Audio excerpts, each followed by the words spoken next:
안녕하세요, 알쓸 신농입니다. 아삭한 식감, 높은 당도, 한입 베어 물면 더위가 싹 가시는 여름철 마성의 과일은 바로 수박 아니겠습니까?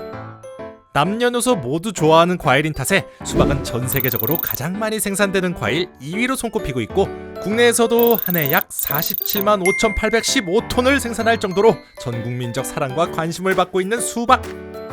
그런데 지금이야 이 맛있는 수박을 마음껏 먹을 수 있었지만 과거에는 쉽게 먹을 수 없는 과일이었다고 하는데요. 오늘의 주인공은 판무파탈 수박. 달달하고 시원한 수박의 매력에 여러분도 함께 빠져보시기 바랍니다. 사실 수박은 고려 충렬왕 때 홍다고라는 사람이 원나라에서 들여와 처음으로 국내에 전파되었습니다. 그러나 조선시대까지도 재배가 되지 않아 엄청나게 귀하고 귀한 과일이었죠. 조선왕조실록 세종 23년 편을 보면 수박 한 통 값이 쌀 5말의 값과 같았다고 하는데, 쌀 5말은 쌀 반가마니, 현재 시가로는 당시에 쌀이 귀한 조선 초기에 이 정도면 수박은 완전 금박이라고 불려도 이상하지 않을 정도인 거죠. 왜 수박은 이렇게까지 재배하기가 힘들었을까요? 바로 그 이유는 수박이 주로 남아프리카 남단의 사막 지역에서 자라는 식물이었기 때문입니다. 따라서 기후와 풍토가 다른 우리 땅에서는 고려시대부터 1900년대 근대까지 수박이 제대로 재배되기가 어려웠습니다. 이렇게 귀하다 보니 조선 후기 수박은 탐관오리들의 수탈 대상이 되었고, 수박을 재배하는 농민들의 고충은 이루 말할 수 없을 정도였다고 하는데, 이에 대해 다산 정약용은 수박 재배 농민들에 대한 안타까움을 시로 남기기도 했었죠. 수박은 어쩌면 모두가 한 번쯤은 먹어보고 싶은 선망의 대상이었을 겁니다. 그러나 지금은 너무나 쉽게 수박을 맛볼 수 있게 되었죠. 심지어 오늘날의 수박은 소비자들에게 많은 사랑을 받을 뿐 아니라 농가에서도 인기가 높은 작목이라고 하는데요. 다른 작물에 비해서 소득이 높고, 시간이 흘러 수박 재배 농법이 발전하면서 농사를 짓는 데 들어가는 노동시간도 낮아졌기 때문입니다. 여기서 수박에 관한 생소한 사실! 근데 사실 수박은 과일이 아닌 멜론, 오이, 호박, 참외 등과 같은 박과 채소에 속하며 학술적인 정식 명칭은 시트룰루스 라나투스. 해리포터에 나오는 주문같이 느껴지시겠지만 의미는 매우 작은 레몬류의 열매라는 뜻이랍니다.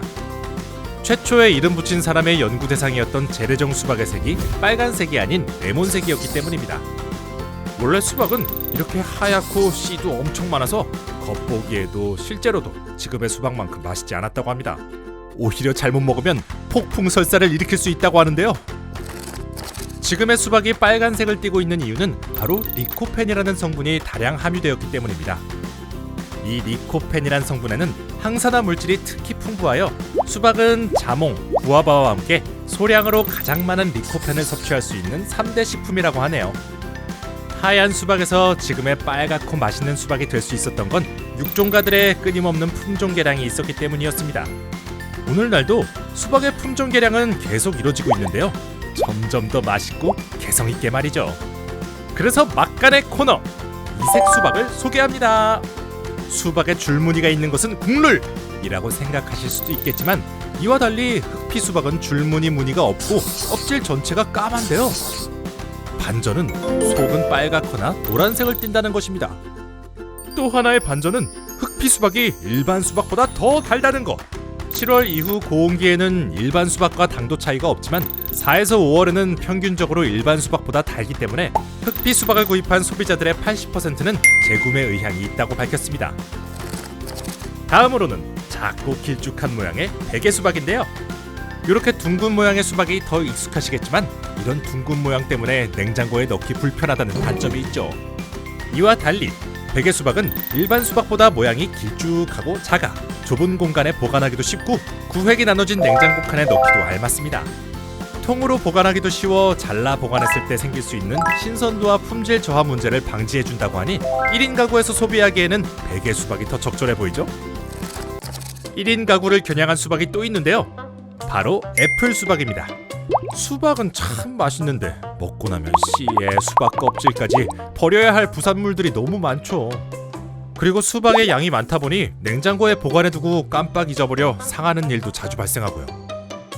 이렇게 수박에서 나오는 음식물 쓰레기의 양을 줄이기 위해 개량된 품종이 바로 애플 수박. 일반 수박에 비해 씨가 작고 사과나 배처럼 칼로 깎을 수 있을 정도로 껍질이 얇아 음식물 쓰레기 발생량도 적습니다. 모양도 동글동글 귀여워서 생과일 음료, 빙수 등을 담아내는 장식용 그릇으로도 쓰이며 주목을 받고 있습니다. 어렸을 때 수박 먹을 적이면 한 번쯤 다 해봤을 것 같은 수박 씨 배틀. 귀찮게 씨를 뱉는 과정이 많다 보니 가끔은 누가 대신 수박 씨 좀 골라줬으면 좋겠다는 생각이 듭니다. 저랑 비슷한 생각을 한 사람이 또 있었던 건지 아예 씨를 골라낼 필요가 없는 씨 없는 수박이 개발되었는데요. 간편하게 먹을 수 있다는 장점 때문에 씨 없는 수박은 일반 수박 다음으로 소비자들이 많이 선호하는 수박이라고 하네요. 그런데 먹으면서도 혹시 유전자 변형 식품은 아닌지 조금은 찝찝한 마음이 드는 분들이 있으신가요? 씨 없는 수박은 유전자를 변형해서 만든 것이 아닌 육종 기술로 만들어진 수박이므로 안심하고 섭취하셔도 되는데요. 최근에는 수정 능력이 없는 꽃가루를 이용해 일반 수박과 맛과 크기는 같지만 씨가 형성되지 않도록 하는 기술도 개발되었습니다. 겉보기엔 일반 수박처럼 보이지만 속은 노란, 반전 매력의 노란 수박과 마치 커다란 참외처럼 보이는 겉만 노란 수박, 그리고 연녹색 수박과 부르는 게 값인 무등산 수박까지 수박의 모양과 맛, 색, 크기 등에서 다양한 변화들이 시도되고 있습니다. 영상 보시면서 갑자기 수박 드시고 싶지 않으세요? 다음에도 수박처럼 알차고 맛있는 영상으로 찾아오겠습니다. 그럼 안녕!